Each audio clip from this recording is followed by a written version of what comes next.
is something that directly relates to that latter article that you mentioned, where I say that the disclosure of some sort or some form is imminent with the Obama administration. Now, in this article where we're now talking about, the source reveals secret UFO meeting at UN. So that's something you wrote in February 12, 2008. It indeed says that their source revealed that a secret UFO working group exists that is authorizing the release of such information to the public in an effort to acclimate others to what is about to unfold. And they're saying a date of 2013 was given at the time for official disclosure and or when extraterrestrials show up in an ambiguous way.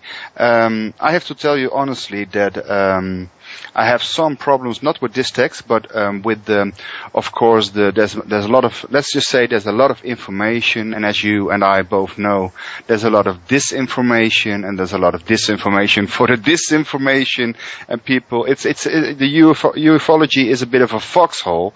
So when I'm seeing all the stuff which happens with vaccinations and politics and New World Order kind of things, you're also writing about that in a good sense, because you also believe this communication should go to the public as well and not just the high politicians. But when I see something that a group exists that is authorizing the release of such information to the public and an official disclosure dates where extraterrestrials show up in an unambiguous way, I'm always a bit cautious, not on what you're saying, but on a general scheme of things, for how is this real, something which needs to get out? Is it a real disclosure, or is it an orchestrated event as a worldwide false flag event, so to speak, for New World Order through the United Nations? Because, of course, that's not worldwide universal peace. That's a political outcome as a false flag event. Can you comment on how people have regarded these thoughts, or any criticism about what you're writing to people thinking in this kind of structures, because it's such a double situation of information and disinformation. It's a hard complex to really prove what's going on, right? Well, exactly, John. I like the metaphor that is used, that it's like having a giant jigsaw puzzle in front of us, where half of the pieces have been removed, and then you have some false pieces, some wrong pieces of the jigsaw puzzle thrown in to basically lead you off track. So we only really ever have half of the picture in terms of, what is really reliable, indubitable information and what is disinformation designed to throw us off. Personally, I have no doubt that this officer, this Navy officer, is real in terms of he is actually a serving Navy officer who's been authorized to reveal this information. Now, does that mean that it's all completely true? Not necessarily, as you said. Some of it may be designed to prepare us for some contrived event in the future. But I do think that what it does signify is that there is a kind of internal fighting, or different factions within the kind of institutional bureaucracy managing the ET UFO issue that are divided, that they don't all agree. And when officials in government don't agree, those that want to promote their agenda often leak information. And this is what we are seeing with this Navy officer, that he is actually leaking information which helps his particular faction achieve their goals. And so on the one hand, yes, we have some very important relevant information about UFO meetings or discussions at the UN and policy being set behind closed doors.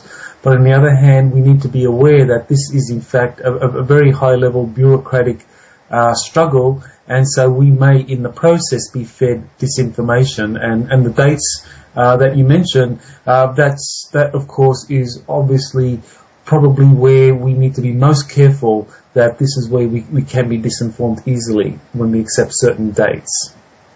Okay. And in that same article, I also see that, official disclosure will most likely emerge in either of two scenarios. One is that President Obama will announce the existence of extraterrestrial visitors and describe one or more of these to the world.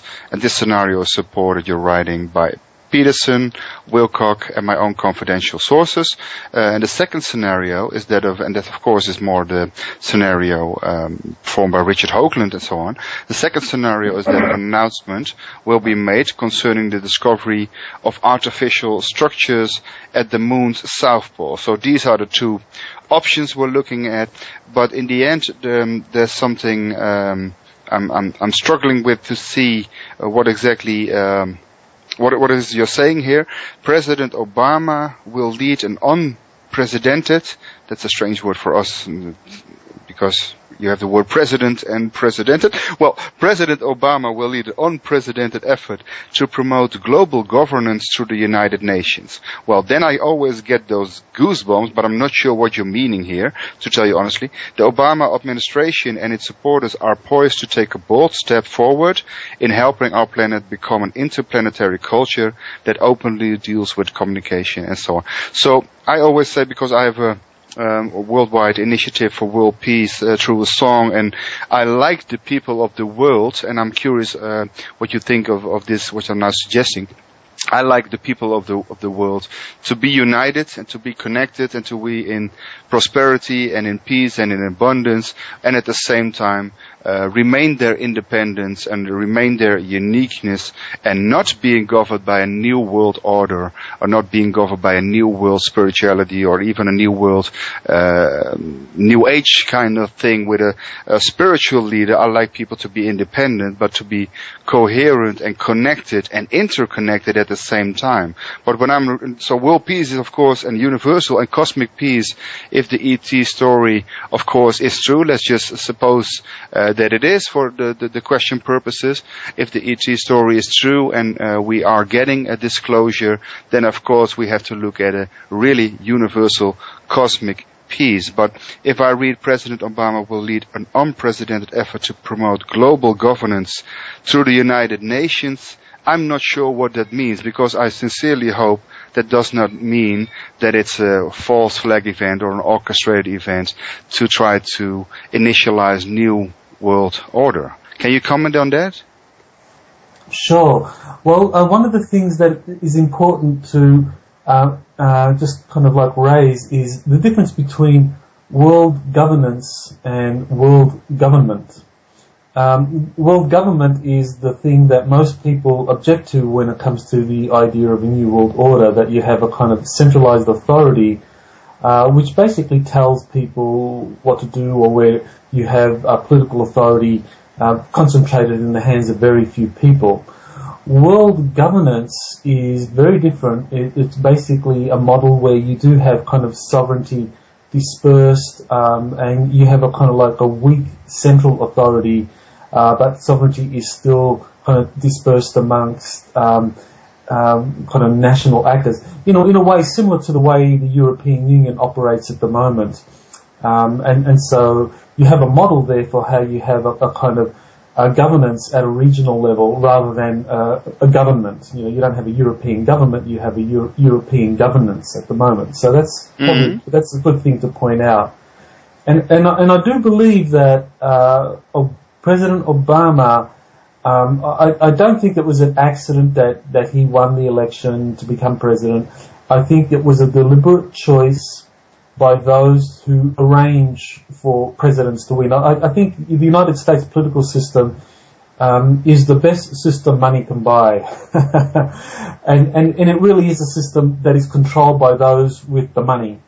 And so that money can buy, yes, literally. Okay. Yeah. Yes. And so Obama was chosen not because the people loved him or wanted him.